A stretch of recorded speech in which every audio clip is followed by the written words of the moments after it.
এখনো নতুন prime minister Bangladesh পায়নি। প্রাইম মিনিস্টার ইলেক্ট আমরা সর্বোচ্চ বলতে পারি, হ্যাঁ পাচ্ছে। অপরদিকে প্রধানমন্ত্রীকে শপথ পড়ানোর যে বিষয়, সেখানে নিয়ম ভাঙাও কিছু হচ্ছে না। এটা একটা রেওয়াজ যে বঙ্গভবনের দরবার হলে শপথ হতো, সে জায়গায় ন্যাশনাল পার্লামেন্টের সাউথ প্লাজায় এবার শপথ হওয়ার সম্ভাবনা রয়েছে। তো এটা রেওয়াজকে, হ্যাঁ রেওয়াজ ভাঙা কোনো নিয়ম ভাঙা নয়। রেওয়াজ ভাঙার মধ্যে দিয়ে নতুন রেওয়াজ তৈরি হয় অনেক সময়। এটা ডিপেন্ড করে বেসিক্যালি যারা আপকামিং গভর্নমেন্ট হবে, নির্বাচিত বা জয়ী দল, তাদের ডিজায়ারের উপরে নির্ভর করে তারা কিভাবে তাদের শপথটা কোথায় নিতে চায়। বাট কে শপথ দিবেন সেটা আমাদের সংবিধান নির্দিষ্ট করে দিয়েছে, সেই বিষয়গুলি পরিষ্কার। তো এটা হয়তো ইন দ্য মিনটাইম এটা অ্যানাউন্স যে 17 তারিখ অর্থাৎ মঙ্গলবার নতুন সরকার শপথ দিতে যাচ্ছে।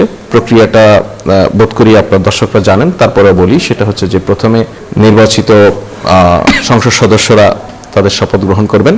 তার মধ্যে মেজরিটি দল, তাদের পার্লামেন্টারি পার্টি বসে ডিসাইড করবেন কাকে তারা প্রধানমন্ত্রী করবেন।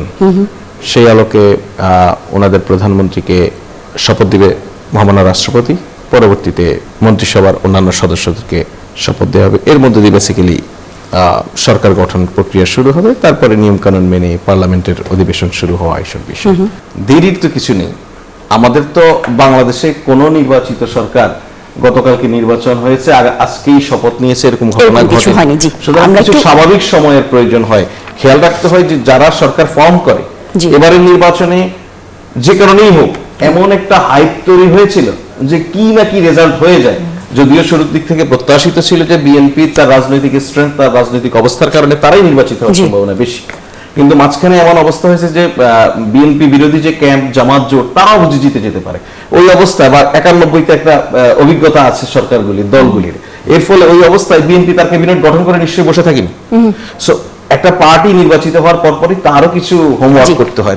একটা বিষয় আমার কাছে ইন্টারেস্টিং যে ইলেকশনের আগ পর্যন্ত ইলেকশন হবে কিনা এই নিয়ে দীর্ঘদিন অনেক আলাপ আলোচনা শুনেছি। তারপরে ইলেকশন হয়ে গেলে পরে ক্ষমতা ছাড়বে কিনা সেটা নিয়ে শুনেছি। এখন দু একদিন যদি মার্কেটে আলোচনাটা না থাকে কবে হবে সেটাও বা কেমন হয়, সেজন্য আলোচনাটা হচ্ছে কখন হবে, কিভাবে হবে। এটার আলটিমেট আমি যদি একটা ডিকোড করি এই এত সব কথাকে, তাহলে আমি দেখব যে আমাদের দেশের মানুষের গণতন্ত্রের প্রতি যেই প্রত্যাশা, রাজনীতির প্রতি যেই সচেতনতা, এর সব কিছু এক ধরনের আপনার প্রতিফলিত হয় এই সমস্ত আলোচনার মধ্যে দিয়ে।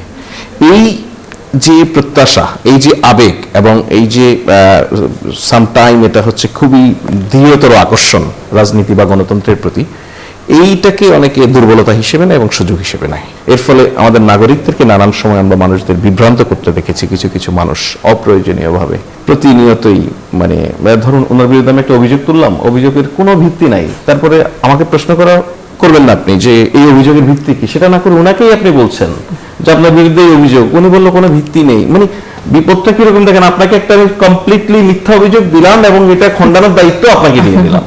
তো আমরা ইন্টারিম গভর্নমেন্ট গত 18 মাস সময়ের মধ্যে দীর্ঘ একটা সময়কাল এই ধরনের অনেক কিছু ফেস করেছি।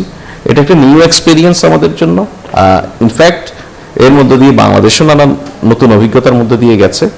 সামনের সরকার এর অনেক কিছুই হয়তো ফেস করতে হবে, অনেক কিছু হয়তো ফেস করতে হবে না। কিন্তু আলটিমেটলি যেই মানুষগুলি প্রতিনিয়ত ইন্টারিমকে বিব্রত করার জন্য, ইন্টারিমকে নানানভাবে প্রশ্নের মধ্যে ফেলার জন্য অন্যায্যভাবে, প্রথম কথা হচ্ছে ক্রিটিসিজমকে আমি অলওয়েজ ওয়েলকাম করি, অলওয়েজ।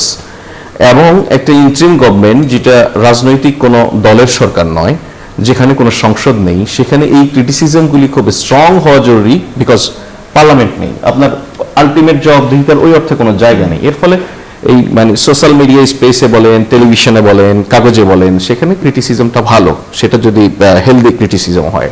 কিন্তু আনফর্চুনেটলি আমরা অন্যায্য, অন্যায় নানানগুলি অভিযোগ শুনি। ধরুন এই সাম্প্রতিক সময়ে এই আলোচনা শুরু হলো, নির্বাচন যখন ওই যে গ্রুপটা নানানভাবে মানুষকে বিব্রত করার চেষ্টা করছে, বিভ্রান্ত করার চেষ্টা করছে, তারা যখন নিশ্চিত হলো যে নির্বাচন হয়েই যাচ্ছে, তারপর একটা 6 মাসের তত্ত্ব নিয়ে হাজির হলো। এরপরে দেখা গেল আবার এরা নির্বাচন দিবে, এরা কেউ থাকবে না, এই দুদিন ধরে সব বর্ডার আটকে দাও, সিল করে দাও, হ্যাঁ মানে সবাই পালিয়ে যাচ্ছে এরকম।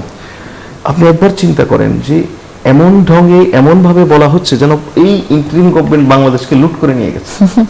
মানে অনেস্টলি যদি বলি, আমি লুট করার যদি খুবই আগ্রহ থাকে, এখানে লুট করার কিছু ছিল না, আপনি সবকিছু কলাপস করে ফেলেছিলেন সেখানে।